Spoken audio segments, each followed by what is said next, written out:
मध्य प्रदेश और राजस्थान में हाल में ही 11 बच्चों की दर्दनाक मौत के बाद देश भर में कफ सिरप की सुरक्षा को लेकर के गंभीर सवाल उठने लगे हैं।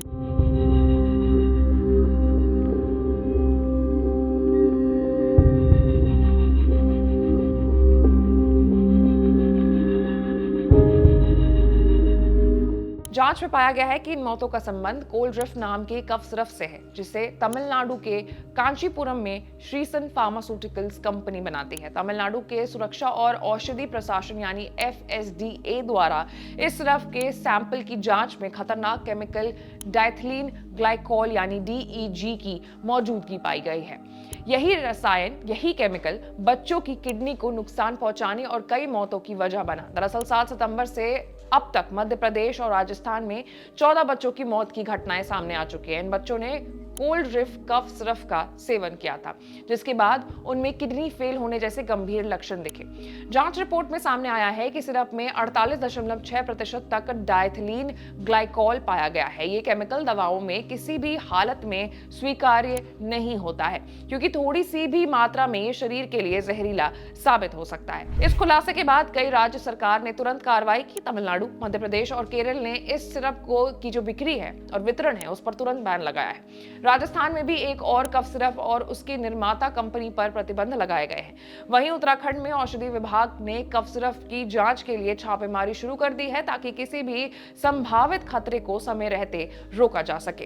केंद्रीय स्वास्थ्य मंत्रालय ने इस मामले को गंभीरता से लेते हुए सभी राज्यों और केंद्र शासित प्रदेशों को चेतावनी जारी कर दी है। मंत्रालय ने सलाह दिया है कि 2 साल से कम उम्र के बच्चों को किसी भी प्रकार का कफ सिरप न दिया जाए। साथ ही 5 साल से कम उम्र के बच्चों को भी इन दवाओं के इस्तेमाल में अत्यधिक सावधानी बरतने की हिदायत दी गई है।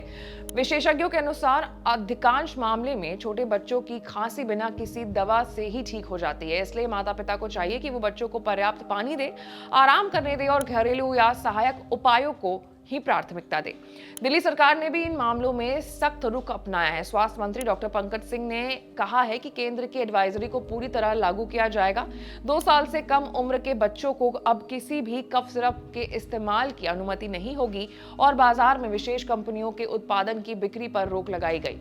स्वास्थ्य विभाग ने सभी अस्पतालों और फार्मेसीज को इस निर्देश का पालन करने के आदेश दिए। गुजरात सरकार ने भी इस विवादित सिरप और अन्य ब्रांड्स की जांच का आदेश दिया है। राज्य के स्वास्थ्य मंत्री ऋषिकेश पटेल ने बताया है कि जिन कंपनीज के खिलाफ जांच चल रही है वो Gujarat medical services corporation limited यानी GMSCL की अनुमति सूची में शामिल हैं। फिर भी राज्य में बिक रहे सभी कफ सिरप्स के सैंपल लेकर के उनमें हानिकारक तत्वों की जांच की जा रही है।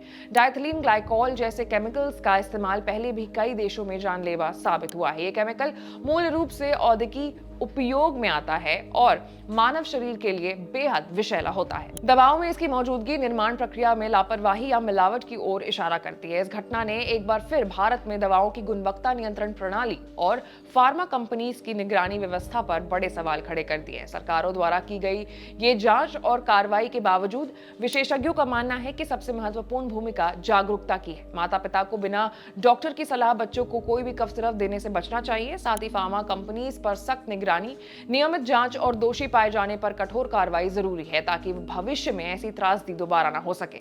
इस पूरे प्रकरण ने साफ किया है कि दवाओं की गुणवत्ता में छोटी सी भी लापरवाही बड़े जन स्वास्थ्य संकट में बदल सकती है। इसलिए केंद्र और राज्य की संयुक्त जिम्मेदारी है कि निर्माण से लेकर के दवाओं के बाजारों में आने तक की जो सुरक्षा है उसे समझौता ना किया जाए।